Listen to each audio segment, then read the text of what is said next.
Welcome to English Fluent Smartly, the podcast that helps you take charge of your personal and professional growth.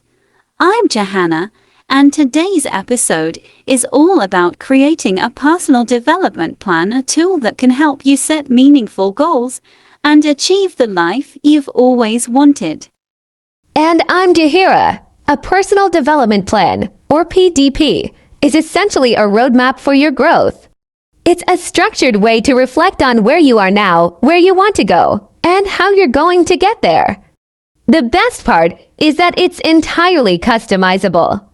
Whether you're focused on career advancement, improving your health, or growing emotionally, a PDP can guide you step by step. That's right. Too often, we find ourselves drifting through life without clear direction. A PDP helps you take control and design a future that aligns with your values, ambitions, and strengths. So let's break down how to create a personal development plan that works for you.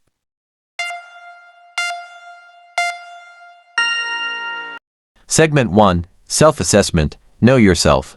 The first step in creating a personal development plan is self-assessment.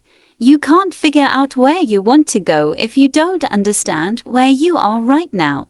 This step involves taking an honest look at your strengths, weaknesses, values, and areas for improvement. Self-awareness is key here. Start by asking yourself some deep questions. What are your core values? What drives you? What are your strengths and what areas could use some growth? Are there patterns in your life where you repeatedly face challenges? By reflecting on these questions, you start to build a solid foundation for your development plan. One helpful tool for this is the SWOT analysis, which stands for strengths, weaknesses, opportunities, and threats. It's a great way to assess not only your internal qualities but also external factors that could impact your growth. That's right. For example, your strengths could be skills like communication or leadership, while your weaknesses might include time management or dealing with stress. Opportunities could be learning new skills or networking, and threats could be things like lack of time or limited resources. A SWOT analysis helps you create a clear picture of where you are, so you know what needs to be worked on.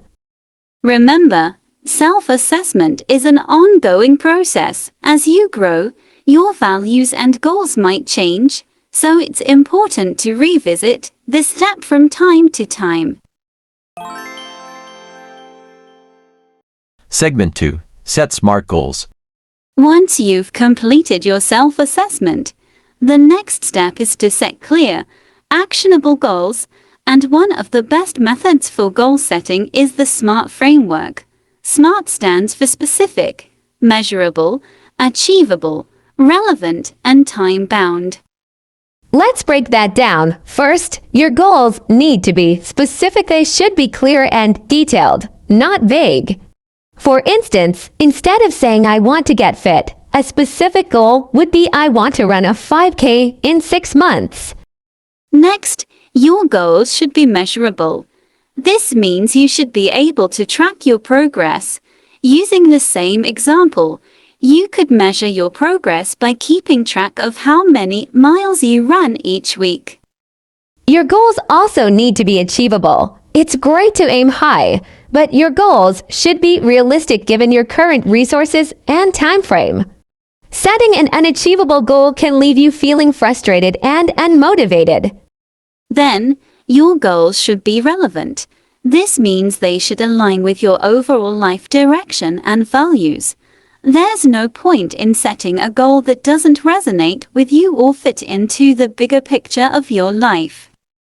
Finally, your goals must be time-bound. Having a deadline creates a sense of urgency and helps you stay focused. So instead of just saying I want to run a 5K, a time-bound goal would be I want to run a 5K by the end of June.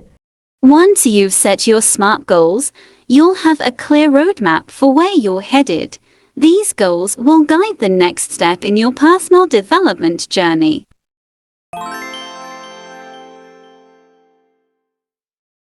Segment 3. Identify the skills and resources you need.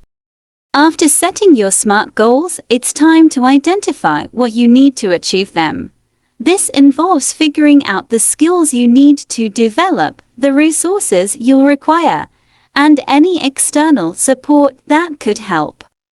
Think of this step as preparing your toolkit.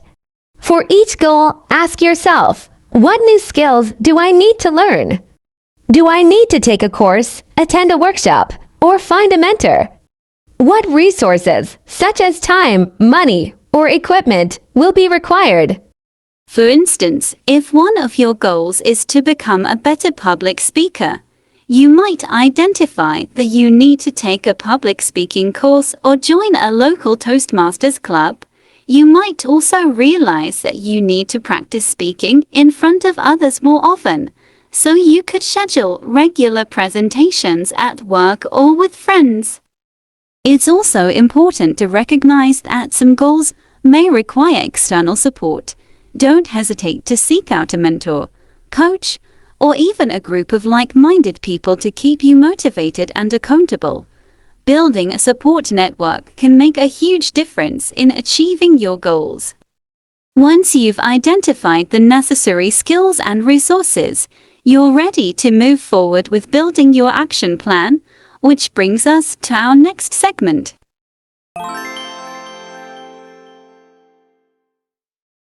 Segment 4, Developing a Concrete Action Plan.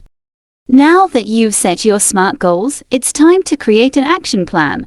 This is where the rubber meets the road. Your action plan is a detailed, step-by-step guide outlining the specific actions you need to take to achieve each goal.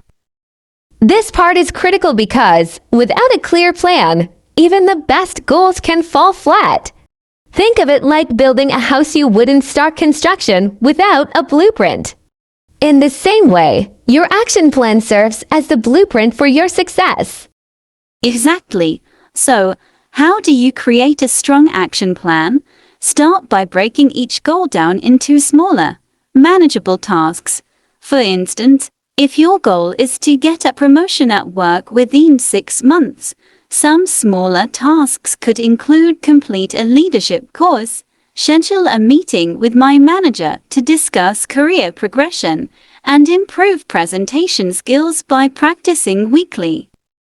You want to focus on actionable, concrete steps that move you closer to your goals.